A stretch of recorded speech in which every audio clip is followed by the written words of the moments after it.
दे रहे थे श्रद्धेय नंदन प्रसाद उर्फ सिद्धू बौद्ध, जो हमारे गांव के पास ही में, समझ लीजिए गांव के ही हैं। आप बौद्ध महासभा जिला इकाई उत्सव समारोह में आप लोगों का सभी का तहे दिल से हार्दिक स्वागत एवं अभिनंदन करता हूं।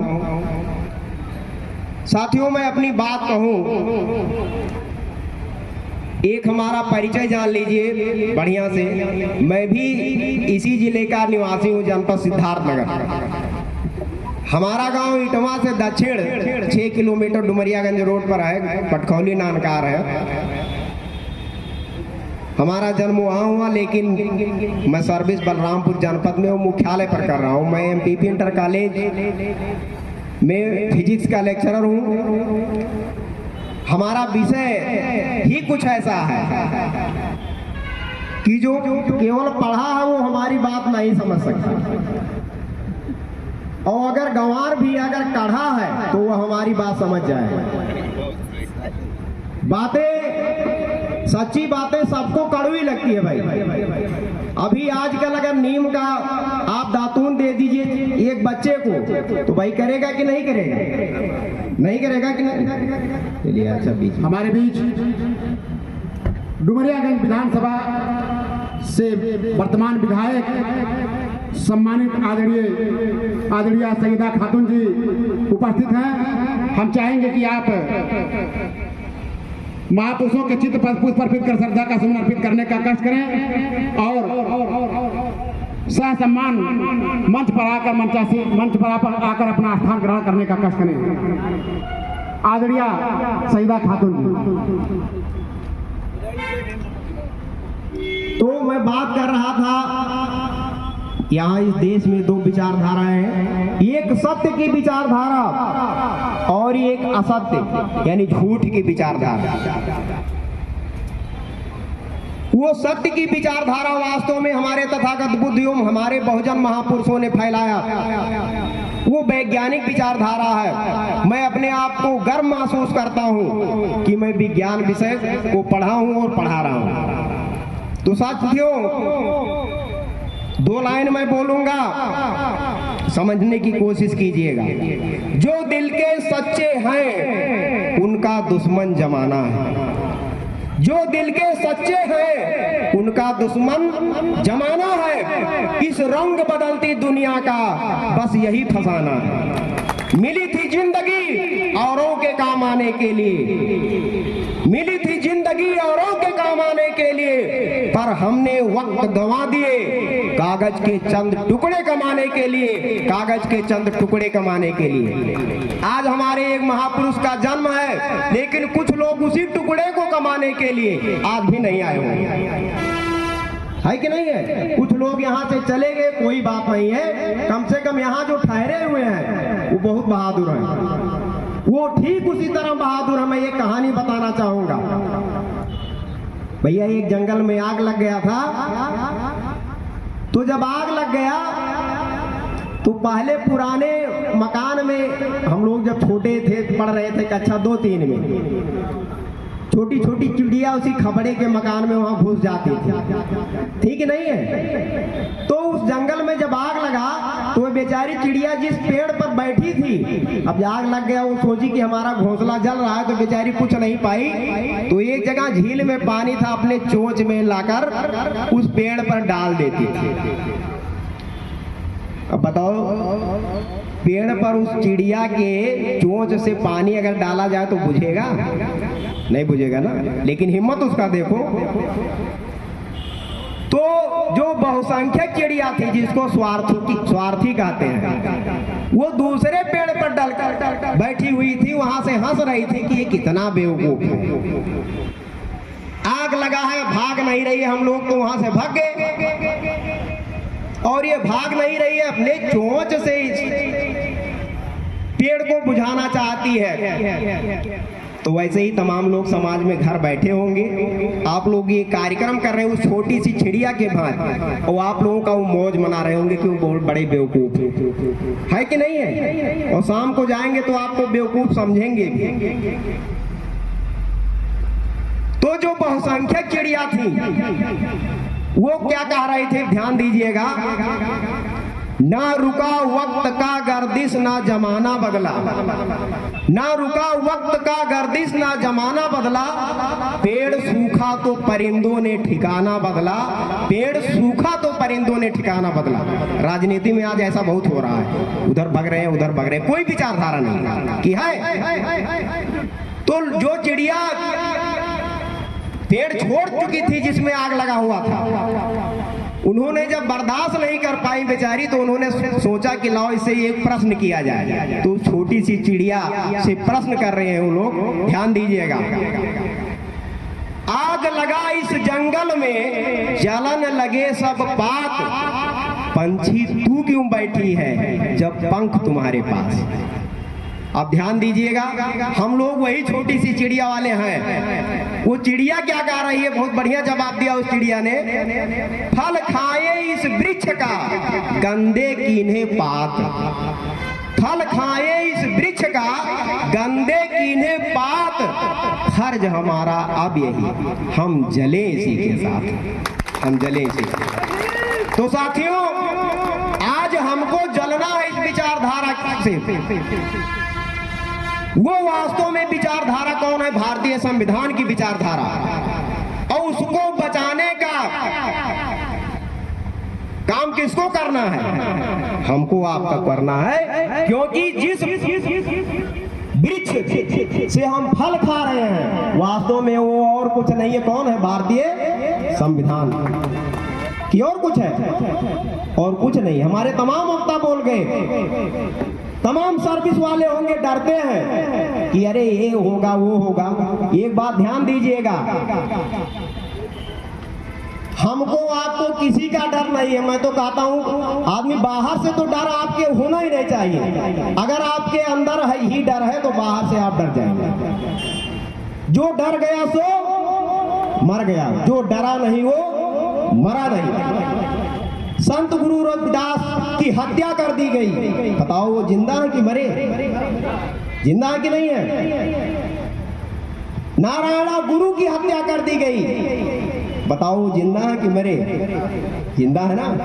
संत रविदास की हत्या कर दी गई, वो भी हमारे बीच में जिंदा है। मैं तो अपने स्टाफ में कहता हूँ कि अगर संत कबीर दास ने किसी को छोड़ा नहीं है, चाहे वो मुस्लिम समाज के हो चाहे, तो सरकार से कहो ना कि अगर वो गलत कह गए तो उनको कोर्ट से हटवा दे, हटवा पाएगी। क्योंकि संत कबीर दास जी ने जो बातें कही वो वैज्ञानिक विचारधारा पर आधारित है। वो क्या है? सत्य। तो कहना चाहूंगा, क्रांतिकारी मरते नहीं दफनाए जाते हैं, क्रांतिकारी मरते नहीं दफनाए जाते हैं। विचार करके देखो, जिंदा पाए जाते हैं, जिंदा पाए जाते हैं। हमको आपको किसी से डरने की कोई बात नहीं है, क्योंकि पेट तो सर्विस वाले बहुत डरते हैं। अरे बाबा साहब अगर इतना डरे होते, हमारे आपके लिए लड़े ना होते, तो राम आशीष वरुण इस मंच से बोल नहीं सकता था, जीभ काट लिया जाता। आपको यहाँ कुर्सी पर बैठने का अधिकार नहीं था कि कोई अधिकार था? कोई अधिकार नहीं। लेकिन हम आप डराते हैं, बड़ा अजीब लगता है। लोग कहते हैं अभी यादव जी अगर अम्बेडकर जयंती में चले जाएं, भैया देहात के लोग कहें तो चमार हो गया। लेकिन पावर देखो, उस अम्बेडकर जयंती में जाने से यादव जी क्या हो गई? एक ही घंटे में चमार हो गए।